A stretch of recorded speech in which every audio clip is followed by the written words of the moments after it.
I sometimes read public domain books here on Leaves of Glen.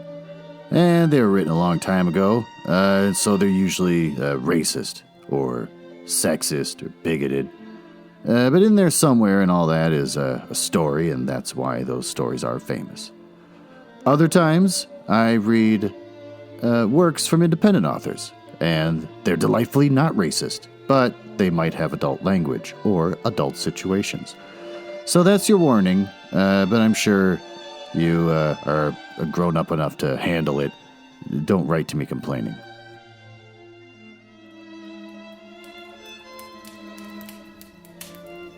Oh, so that's what a waifu means. I can't believe I'm getting it wrong this whole time. Oh, hello. Welcome to the mansion of Leaves of Glen. It's a fun little bit where I pretend to live in a mansion and that I'm not actually recording this podcast in the basement of my house. I also read the hottest public domain books and short stories. This week, we're reading My Curse, My Flavor Town, a Guy Fieri creepypasta by JordanRotten13. It's the story of the host of Diners, Dives, and Drives, who is evil and lurks in the forest. About the author, JordanRotten13 is a person on Reddit who just made this hilarious story and decided to post it up. I didn't read all of it. I just read a little bit of it. I said, oh, that's good stuff. It was offered to me by Jackie, who I'll get to later. Fun facts about the author? Well, there's not a lot about the author because it's just a guy. There's my cat posting stuff up on Reddit. So I looked into his user profile and I found out that he has a post that says if you could replace the lead role of any movie with Guy Fieri, what would you pick? And I think I would pick Splash with Tom Hanks. I'd replace Tom Hanks. No, I'll replace Daryl Hannah. Daryl Hannah is Guy Fieri, who's being lusted after and has high-pitched shrieks that shatters televisions. He's also, apparently, in other posts, an accomplished artist because he has drawings that he did of Alf as a member of the X-Men because it's there was a YouTube channel giveaway by the channel Near Mint Condition and did a really good job, I have to say. As a man who also enjoys drawing himself, I was pleased with what I saw. Even better, he posted up 7 months of painting fan posters for horror movies, and they are amazing to look at, actually. He spread them all out and took a photo of it, and my God, there was one in there for the Wicker Man, which titillated me, and it looks amazing. If I had money, I would reach out to him and say, I want to buy your copy of the Wicker Man. But I can't, because I don't work until tomorrow. This is the first time in 5 months I'm going to say that I have a job again, the same job that laid me off, and I'm going back tomorrow. So I got to wrap this crap up. Beyond that, I got nothing else about the author. And beyond me working tomorrow, I'm, after this, just going to roll my pear-shaped body up the basement stairs, across the kitchen floor, and into this closet that I call a bedroom that's right off the kitchen, go to bed because I have to get up for work tomorrow. Oh, any other news? Well, Jackie, who I mentioned earlier, is the one that inspired me to read this story, which was nice of her. What's not nice of her, just like I warned you people, my dear listeners, not to listen to last week's episode of Ladies Fright Podcast, which you can find on your podcast app of choice by looking up Ladies Fright, or if you go to Twitter, you can see them on Ladies Fright Pod, or Instagram, Ladies Fright Podcast. She did an impression of me, which I'm going to play for you now. The first time I heard it, I thought, oh, am I angry? Second time, I softened a little, but still angry. Third time, I softened a little bit more and thought, oh, that's actually kind of spot on how I say a couple things. And then the fourth and fifth time, I thought, well, I should just be happy that there's a woman somewhere in the world who actually even pays attention to me. So that's kind of flattering. And then I was kind of flattered, but by the 13th to 20th listen, oh, I got angry all over again. My Glenergy is white hot with hate. So, listen to this and don't enjoy it. I have one more story, and I'd love to dedicate it to my friend's Glenn. My good friend's Glenn. Imagine a crackling fire. The story begins with a mortal man named Hautapu. It's gonna be full of names like this. Who was a skilled hunter, and Tohunga, while out hunting with his dog, Hautapu heard a sharp, metallic noise. At first, he suspected it to be a takahe, but just as he was about to go and investigate, he noticed a pair of dark gleaming eyes against a pale white face, staring back at him from behind a bush, with just a glint of coppery hair. The appearance was startling, but Hautapu ran into the thickets nonetheless. The face turned out to belong to a crouched woman who had been too astonished and too terrified to flee from the hunter. Hautapu took her by her exposed shoulder, ooh, it's getting sexy, and brought her out into the sunlight, and right then and there claimed her as his wife on account of her appearance. Tall, young, fair-skinned, full and round erect breasts, broad, vigorous hips, generous curves, sturdy limbs, and flowing thick hair which shone with a ruddy bronze tint in the sun. Her garment was a waist mat made from the leaves of cordyline. Bravo. Fucking bravo. Bravo fucking, oh my. Glenn, I love you so much. Well, now that we got that horse shit out of the way, let's get on with the story.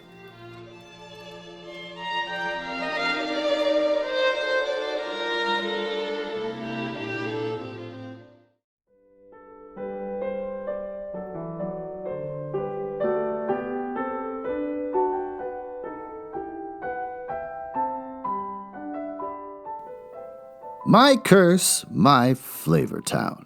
A Guy Fieri creepypasta. One night, I had a tough time falling asleep, so I decided to take a stroll through the woods. That's natural. And little did I know, it was only the beginning of the nightmare that is now my life. It was around 1:45 a.m. A brisk night, a still night. Armed with my flashlight, I walked straight into the forest on the outskirts of my town. In hindsight, I should have noticed how quiet it was, especially for it being a forest in the summer.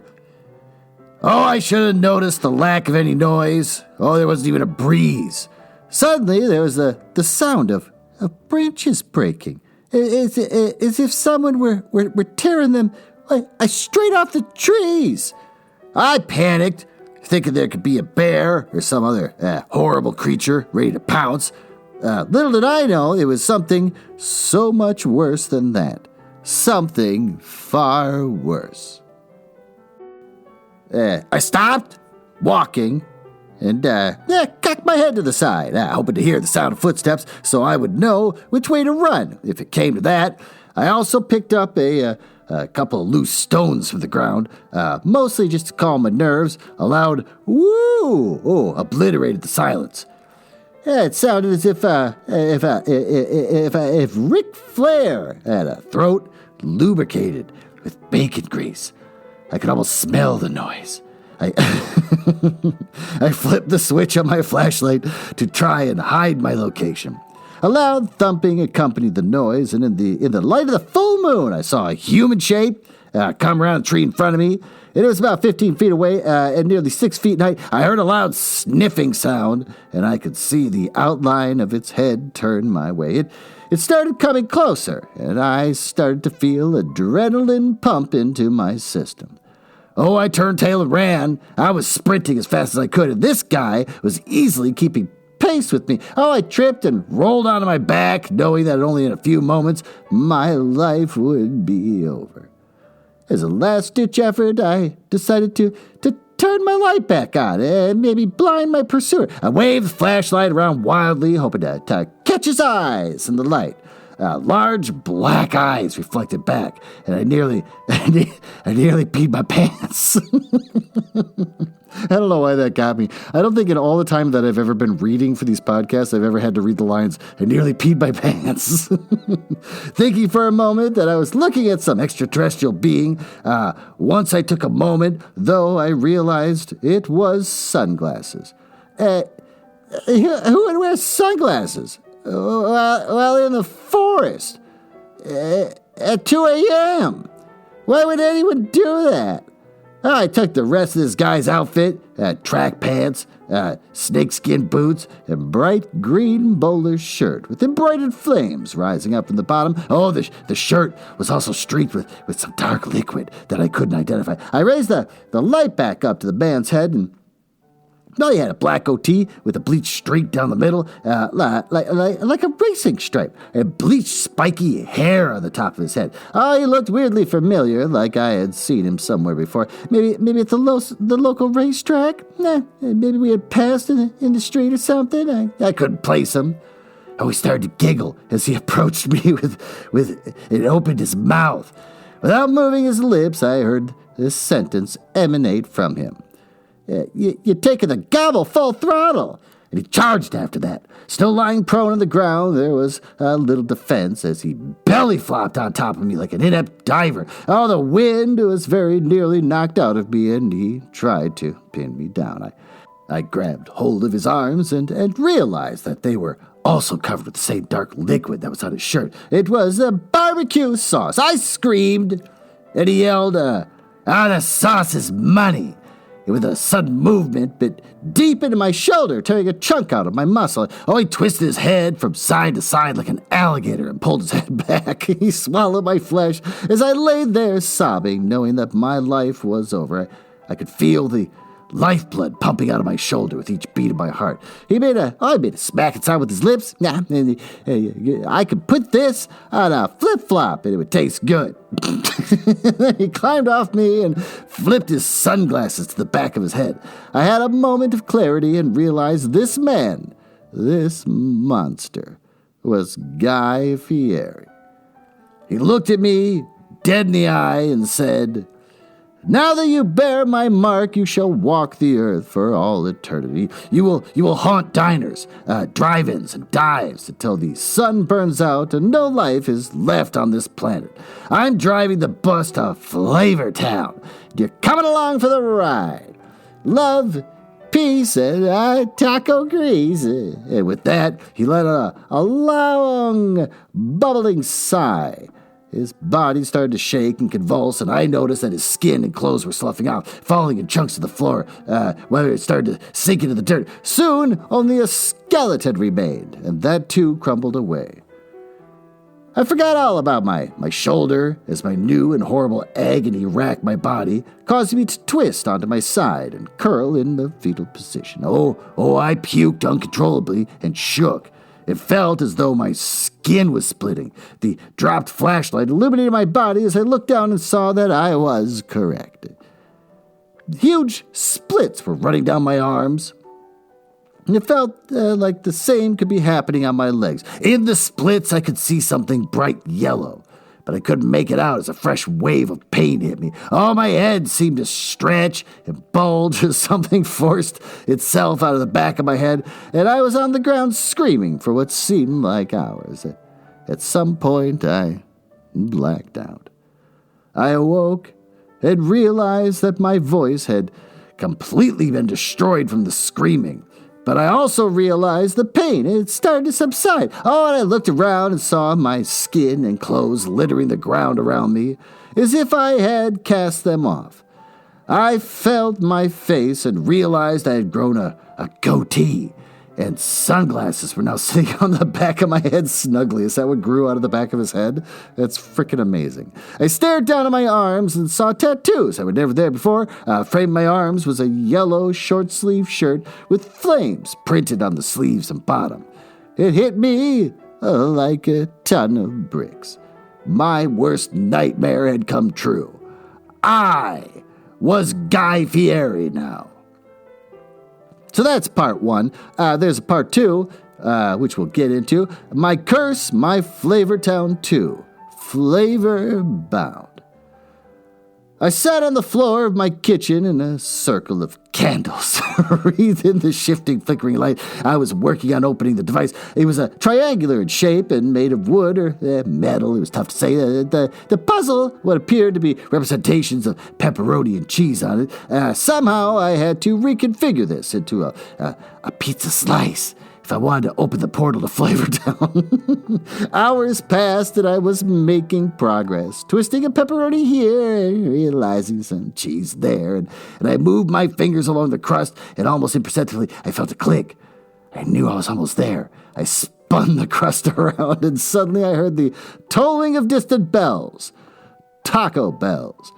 And a glowing, almost neon blue light started to pour in from nearly every crack and seam in the room. Oh, I heard the cans of Mountain Dew in my fridge explode. The various bags of chips and other junk foods started throbbing and pulsing. They, too, eventually burst open. I turned to my right, and suddenly there was an open doorway where just seconds ago there was a blank wall. Fog filled it, and it was lit by that same blue light. I couldn't make out anything past the entrance, but I knew that this was my ticket to Flavortown. A man-sized shape formed in the fog, and I could barely make it out. It started to approach me and eventually stepped into my kitchen. The stories were true.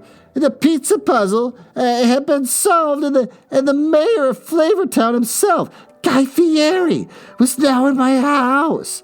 Now he looked ... different. He wasn't wearing the bowling shirt. Oh, instead he had on some kind of a latex leather contraption that did not fit him. At least he was pouring out of the outfit. His blubber bursting through small square holes. Oh, it almost looked like the holes were purposely tightened around the flesh as the blood leaked from them and the skin was blackening as if dead.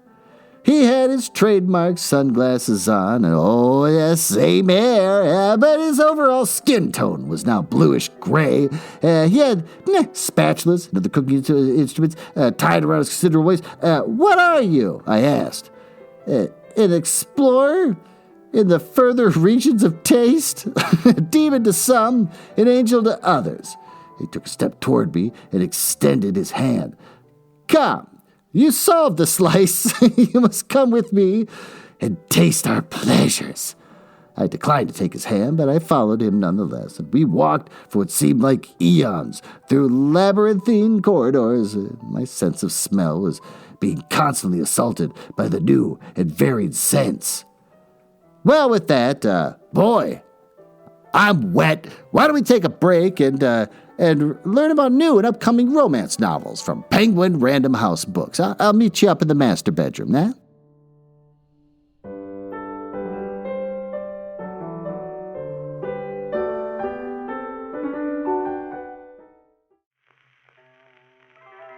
Oh, man, I can't wait to see what you're wearing when I come out. Oh, that's it. You know, every episode that we've done where we meet up here in the master bedroom where you sprawl yourself out on the silken sheets of my waterbed. You're normally wearing something sexually adventurous and exciting, but this time you're just naked. Hey, it's not bad. It's just not like you. You normally, you spruce things up. You wear a little outfit. Here, put on this father's collar. There you go. Put on a religious outfit. There we go. Let's make things dangerous. A little weird. Let's get fun. Let's have some fun as we read the new and upcoming romance novel Hot Under His Collar by Andy J. Christopher. Well, you want to learn about Hot Under His Collar? He's forbidden fruit, and she's a rule follower, but their connection is something to believe in. I see what they did there. That's pretty clever. Father Patrick Dooley joined that's a classic Irish Catholic name. That's great. Okay. Joined the clergy to fulfill his mother's dying wish. While it once gave him purpose, he's not so sure it's his calling anymore. Well, that's because you're tied to your dying mother. It's not a career choice, but it's all he's ever known, and he's not sure what he wants to do with his life if he decides to leave the priesthood. How can he reconcile his faith with his growing desire to live a different life? Sasha Finer-Giddy was content to admire Patrick from afar while she dated men who were perfect on paper and wrong in real life. But with Patrick's church in need of funding to keep a community program afloat, she's just the girl to solve their fundraising problem. Spending more time together only fuels Sasha's crush on him, who finds a kindred soul in her. The more Patrick gets to know Sasha, the easier it is for him to see a future unfolding for them. But it'll take a leap of faith, I see what they did, to turn their friendship into something more, and neither of them are quite ready to make the jump. So if you want a story that's complicated, weirdly religious, and forbidden, get Hot Under His Collar by Andy J. Christopher. It's coming out July 20th, 2021, on Amazon, Barnes & Noble, Hudson Booksellers, IndieBound, Powell's, Target, Bookshop.org, which we never made a cent off of, though we're trying to be affiliated with them. My favorite, Books A Million, and Walmart. Well, with that, why don't you take off the pre-stuff? You're not doing it lately. You're just not pulling your weight. You're making me do all the work here. Why don't we just go back downstairs to the library and just finish this creepypasta?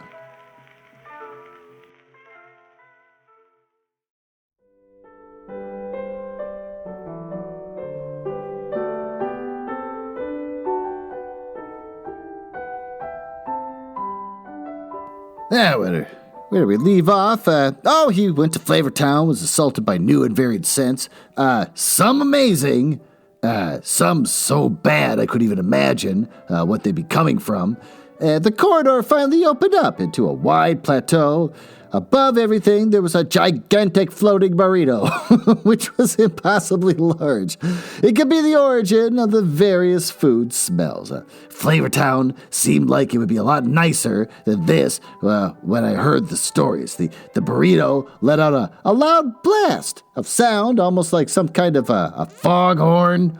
My mind could barely comprehend what I was seeing. Oh my God, I muttered. No, this is mine. The God I serve in this world and yours. The God of flavor, hunger, and grease. My God, Burrithon, Lord of Flavortown. I gasped for air. The stench of the massive shifty burrito was starting to overpower me, starting to make me have flashbacks of meals past. This is what you wanted? This is what you wanted to taste, to smell? You wanted a one-way ticket to Flavortown, and now you have one, Guy shouted and chuckled. Behind me, I heard a noise like a greased-up ball of bearings moving a slab of wood. Guy took a step back towards me and declared, my God wants someone to taste what it's crafted, and I brought you. He shoved me hard in the chest, and I fell back, immediately landing in what appeared to be an open upright coffin of some kind. Well, that's a twist. Something restrained my arms and legs, and I had a split second to look down, and I saw oversized forks and spoons holding me in place. A sharp, stabbing pain erupted from my side, and I saw a tube full of what looked like a Crisco, impaling my side, pumping me full of the substance. More spoons and forks held my head in place with my mouth open. An arm made of what looks like to be sausage and bacon dropped down in front of my face, jamming itself down my throat. I couldn't breathe. The smells and pain were overwhelming. I blacked out, and I awoke being held at a 45-degree angle. Still restrained, although now my head was free to look around for all the good that did me. The room was nearly pitch black. Guy approached me with a grin plastered on his cold face. He removed his sunglasses, and I saw that his eyes were sewn shut. I gave up a lot to become what I am now. Sight is meaningless to me, so I cast it off. It's all about that taste, brother. I'm going to show you the light, and then you're going to join my culinary cabal.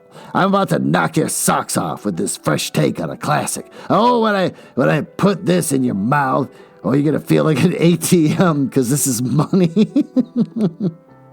I stepped out of view and returned with a wheeled table, not unlike those you would see a cadaver in a morgue. It was covered in macaroni and cheese. He took a large spoon off his belt. I'm so inundated with all this food-related stuff that I just read that the wheeled table that you'd see as like a cadaver at a morgue was covered in macaroni and cheese. Didn't faze me, just kept reading through it. He took a large spoon off his belt and thrust it into the heaping mound and then turned to me and shoved it into my mouth with a dispassionate look, the spoon shattering one of my teeth. He loudly shouted, "Cha-ching!" Through the blood and enamel, I could taste the cheesy mess.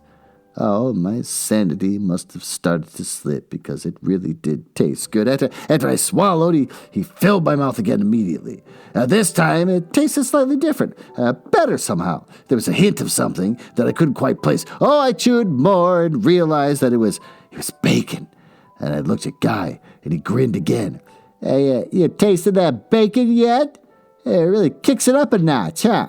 He started making sucking sounds with his mouth and then smacked his lips, belched, and ate some of the mac and cheese himself. That bacon is made of a long pig, if you know what I'm saying. And I looked down and saw that strips of flesh were cut from my torso and legs. This and many more horrors were to be my fate for all eternity. It looks like I got myself into nothing but trouble. My Curse, My Flavor Town, Part 3, GGG, Guy's Gooey Games. Guy Fieri walked through the woods of the Pacific Northwest looking for mushrooms and other such things to add to his repertoire of flavors. And as the self-appointed mayor of Flavortown, he felt it important to always try and improve his flavor game. Nachos were going to evolve on their own. After all, little did he know he was being watched the whole time. Oh, Guy continues walking through the woods, vaguely following a path that made sense to him, weaving through ferns, keeping his eyes low, searching for tasty mushrooms and roots. Eventually, the woods opened up to a clearing at the edge of the great body of water. Guy decided to take a look around the shore for clams or other mollusks to store in his fanny pack. Then he heard it, twigs snapping and foliage rustling. A high-pitched cry broke the relative silence, and Guy felt an odd stirring within himself. As an eternal being, he occasionally felt things here and there, vague feelings of recognizing other creatures of such power. What he felt now was much more ... primal. Without meaning to, Bigfoot had let out the long, frustrated cry.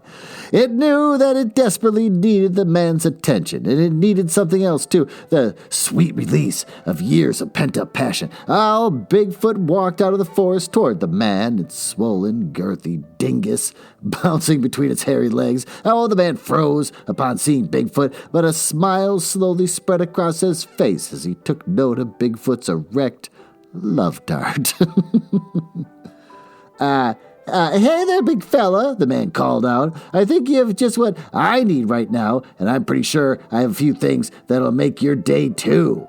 Across the body of water, a long-necked beast poked his head out of the depths, intent on watching the scene unfold on the shore. Oh, it wasn't often that Ogopogo was able to see acts of such bestial passions while really diving into the obscure paranormal beasts. Guy unbuttoned his trademark flame-embroidered shirt, but didn't remove it. What he did remove was his sweet jean shorts and fanny pack. Oh, he adjusted his sunglasses to fit comfortably on the back of his head, standing there with his own engorged love muscle exposed in the bright sunlight. The same kind of golden god. He waited for the Sasquatch to make its move. Oh, maybe it was time to kick it up a notch and entice his new planet. Oh, he turned around and bent over, spreading his cheeks wide for the huge beast to see. This was not how I expected part 3 to go. Bending at the waist and folding himself almost in half, he stuck his head between his spread legs and yelled, "Dinner is served, baby. Time to take a trip to Flavortown. I've heard you mostly eat berries and plants, but today you're going to be a meat eater." Not fully in control of himself, Bigfoot slowly advanced on Guy. Oh, he took up position behind him and bent at his knees, almost as if in prayer. Bigfoot gripped Guy's hips and pulled Guy toward his face, sticking his dry, wide tongue out. He started licking Guy's balloon knot while Guy shrieked in ecstasy.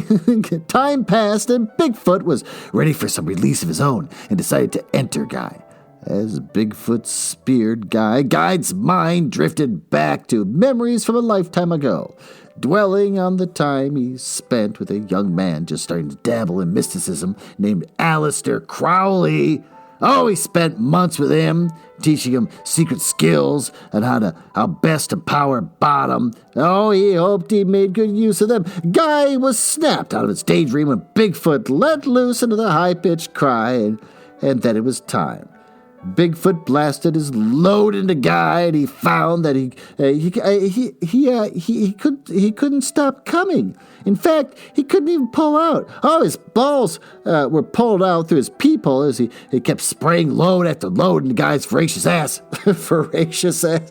Out of all that, for some reason, voracious ass stood out. Welcome to my flavor trap, Guy yelled, and then he started cackling. Oh, the suction of Guy's ass started to increase steadily. Bigfoot was panicking at this point, and he was striking Guy as hard as he could with his arms and trying to bite him, but it's no use. More and more of Bigfoot is being sucked inside Guy until all that was left was Bigfoot's screaming head. And then that, too, was pulled inside. Erupting like Mount St. Helens, Guy let loose a satisfied moan and speared forth the skeleton of Bigfoot from his gaping urethra like a twisted Mortal Kombat fatality. Bigfoot's essence was now inside Guy, and he thought that legendary life force could sustain him for months to come. After recovering from such strenuous activity, he buttoned his shirt back up, and collected his things. Across the water, a wave of cascading pleasure crashed over Ogopogo, and it spurted a bountiful clutch of eggs all over the shore. Guy scoops them up and put them inside his fanny pack. Then he went on his way in search of new flavor and lives to consume.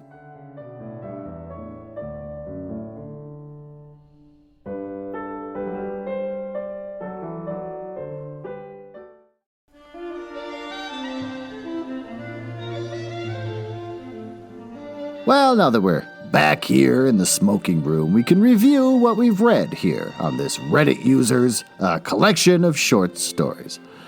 What happened? A simple man walking through the forest, and Guy Fieri shows up out of nowhere and bites his shoulder and tears off a bunch of flesh. Guy Fieri himself dies, turns into a skeleton and evaporates, and then the man himself becomes Guy Fieri, which is a considerable amount of power. And then, after that, he winds up going to Flavor Town, where a giant burrito rotates in the sky and just pours flavor out across its peoples. A different type of Guy Fieri lives in Flavor Town. He's the mayor, and he forces food into this man, macaroni and cheese, which is delicious with bacon and other sorts of stuff. That gets a little abstract. And then finally, in the third part, he has sex with a Sasquatch while an Ogopogo is out in the lake watching. And then he absorbs the Sasquatch into his body and has considerable new powers. Will there be more? God, I kind of hope so. I kind of like how the third part just went straight for sex. Just sex for sex sake, just all over the place. A little disturbing, a little weird. What's good? I love that Guy Fieri and the entire universe of flavor has been created. An entire new arena of power based on taste. I enjoy that thoroughly. It's abstract and weird, but I still had a good time reading it. What sucks? I guess that the Sasquatch got absorbed into Guy Fieri's giant suction butt. But, maybe if there's another, if I could give any notes for the next story that this person might write, I would say have the Sasquatch come back even more powerful. I don't know. And there's a battle between Guy Fieri and the deceased Sasquatch that's been absorbed into his body. I don't know how that would work. What do we learn? Well, we learn that you can take someone as mediocre as Guy Fieri and and just make a whole thing out of them. I saw a thing on YouTube a while back where they took the song Hurt, sung by Johnny Cash, which is super sad, but it's originally made by 9 Inch Nails, sung by Johnny Cash, and it's just clip after clip of Guy Fieri eating things, hamburgers, whole steaks, that kind of stuff. Just clip after clip of him shoving stuff in his mouth with the song Hurt playing. And it's weirdly touching. Probably because Johnny Cash sung it, but still, it just makes you think this host holds a lot of pain. All just to have success on the Food Network and whatever McMansion he lives in. Well, so, with that, I guess I'll go to bed so that I can wake up tomorrow and actually be an employed man again. Thanks for listening, and I'll see you next time.